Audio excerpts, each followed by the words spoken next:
Just finished. Bledisloe 2, All Blacks Wallabies live from Dunedin. If any game recently has been the cliched game of two halves, then that test match was very likely it. A first half that the Wallabies had dominated.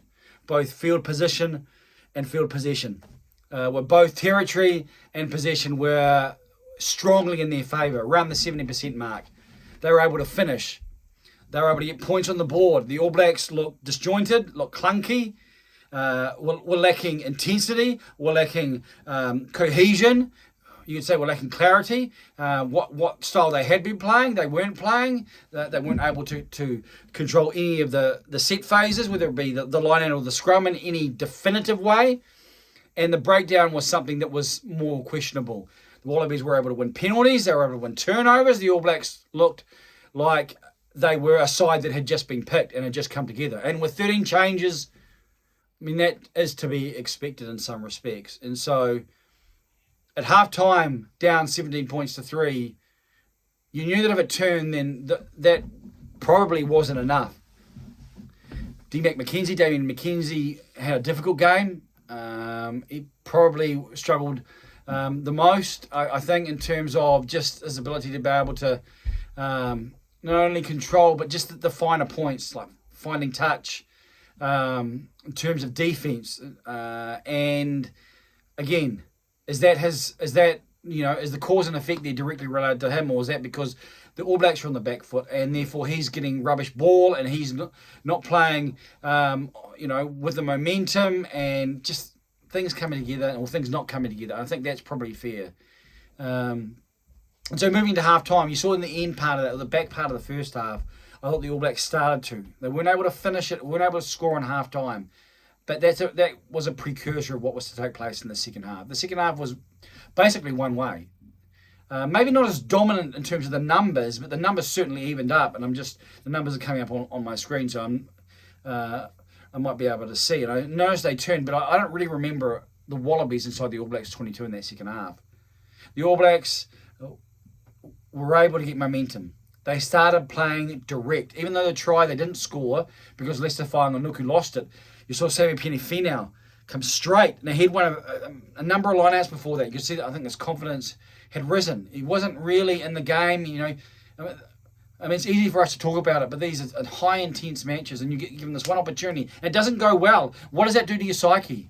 Well, they gave him, I think, 3 lineouts in a row, and then he was able to take the ball and the pick and go from Leicester Whanganuku. Of course, he lost it over the try line, but that was endemic of what happened. And even though the All Black lineout wasn't totally efficient, I thought Tupavai had a really, really good game when he came on for Brodie Retallick. But probably one of the definitive parts of the game was the front row replacements and how the front row impacted this All Black side. Both Ofa Tungafasi and Fletcher Newell, you got to give credit. I mean, they got a winning penalty, but that also, you can see it was a get out. It was a get out clause for the All Blacks, and they were able to say, well, we know we can out scrummage this Wallaby side, and therefore it became their Achilles heel. And so 23-20 the final score. All Blacks were able to move on. It's probably a good wake-up call for them. And another point of frustration for Eddie was slammed down his headset at the end, or whacked it on the table. Hyperbole, we shouldn't exaggerate. As we're seeing Ian Foster and Richie Monga talk to the TV people, and so we can leave Dunedin. They can leave Dunedin. They can look forward to the naming on Monday without this type of cloud that they really don't want to return. And this is probably a little bit different. Like sides talk about, does a side need a loss to win the Rugby World Cup or to win a big tournament, to win a competition? And generally they say yes, they need one because of what it does. But I don't think the side's in normal conditions, and that doesn't mean that either the Springboks and the France or the France or the Frog or France, the first game of the World Cup, a loss there won't be disastrous. I think they'll even the first match of the Rugby World Cup, if that's a really tight game, then it won't be disastrous. I have said previously, I even said it in a video, I think it's more important for the All Blacks to win that first game than France because of what's gone on. And you can maybe say that it's more important that the All Blacks are that it's really, really tight. The All Blacks show that they could win it. The All Blacks can't go there and for it to be a dismantling in that first match of the Rugby World Cup. I don't think it will be. I don't think that this All Black side is in a different space, and they just need to continue the process that they've enacted throughout the latter part of 2022. You saw in the England match in Twickenham, yes, it was a draw in the end, and England came back. But the All Blacks showed there that, Schmidt and Ryan were doing a lot of good work, and that's just solidified as we see some of the All Black debutantes, Sam Penifena getting the Pacific Island celebration there, family surrounding him, but also Sam Whitelock with his family. Dane Cole's just signing autographs. So a one that got away for the Wallabies. Well, potentially. And I say potentially because it wasn't so much what they did, but what they didn't do. In other words, they didn't score enough points in the first half when they were so dominant. They needed to score more points in that first half, have a greater lead over the All Blacks, because the All Blacks are coming back. You give the All Blacks time, and the All Blacks will score points. That's why I think it's on the Sky TV ad, the All Blacks don't lose games, they just run out of time. The All Blacks are going to score points. That's why you need to keep attacking. The Wallabies were doing that. The Wallabies went for a line-out, not for a penalty kick for post. And then you see that ambition. Ambition is an interesting thing. Ambition's only really tested when it really counts. And at the heat of the moment, I think the Wallabies were like, okay, had they taken the line-out near the end instead of kicking to draw the contest, maybe they'd get in front.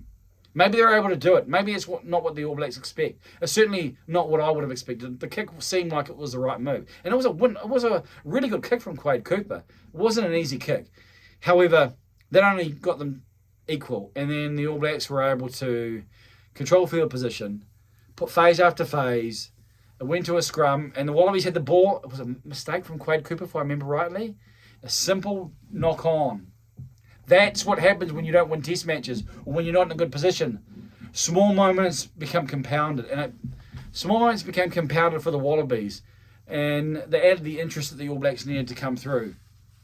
So, I think it's one of those matches where many were saying it's one that you knew that it didn't mean a heck of a lot for the All Blacks in the sense of it wasn't like a career or a season or a future-defining contest. However, the fact that they've been able to get through, even in light of where they were at half-time, will probably just add more confidence. Because knockout time, and I think they'll get to knockout time, but quarter-final time, it's not going to be an easy contest. Then they might be down at half-time, and they may be down with 5 minutes to go, and they may need to execute a play to get to win a test match and to stay in the Rugby World Cup. So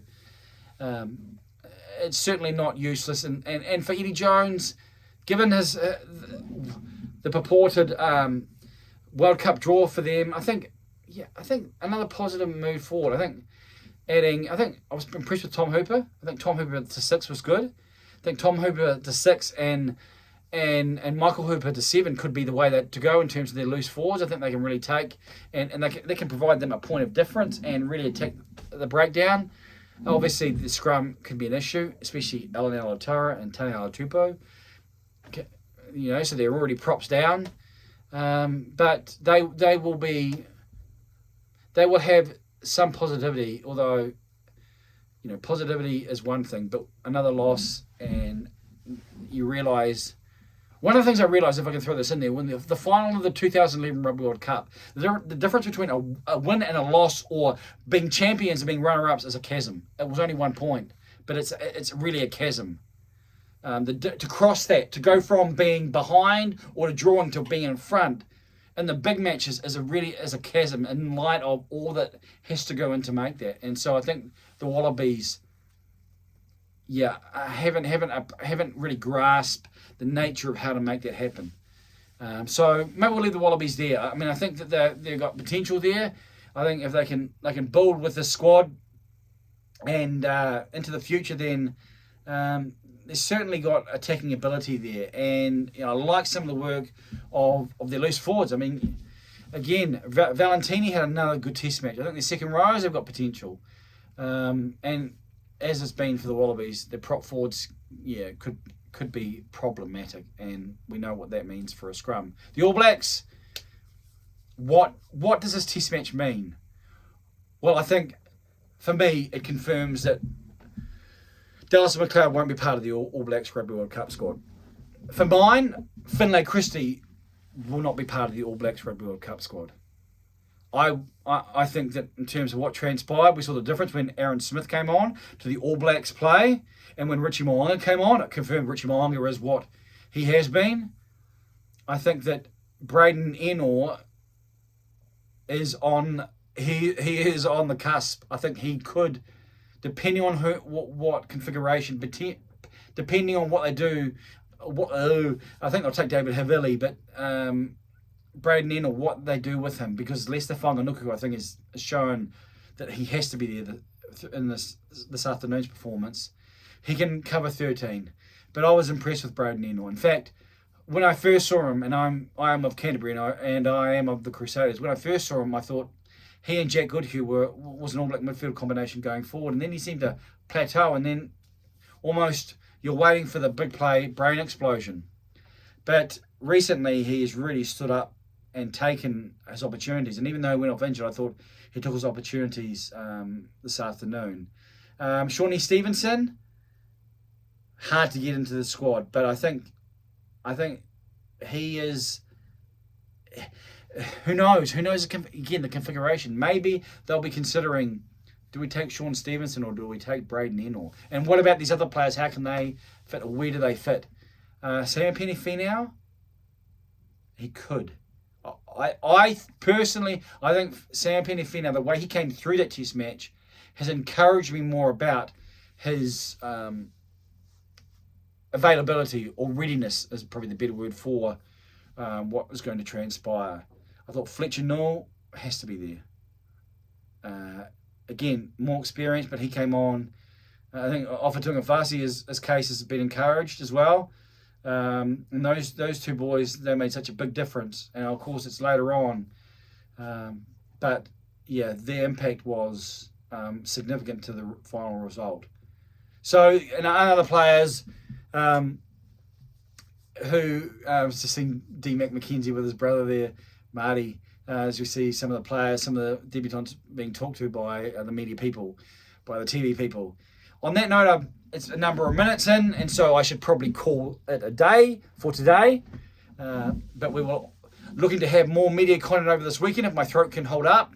I certainly need to get more kilometres in terms of the calling, and in terms of I need to know more of the international team. So this part here, which is basically 5 weeks leading into the Rugby World Cup, if I can last it, is preparing me for that. As it looks like there's a bit of jiggery poker going on the TV, but a humour being passed on to the players. And so, yes, I invite you to stay tuned to this YouTube channel. It's I Am Johnny King YouTube channel. Connect with me on other social media platforms, whether it be Twitter or Facebook, with the same.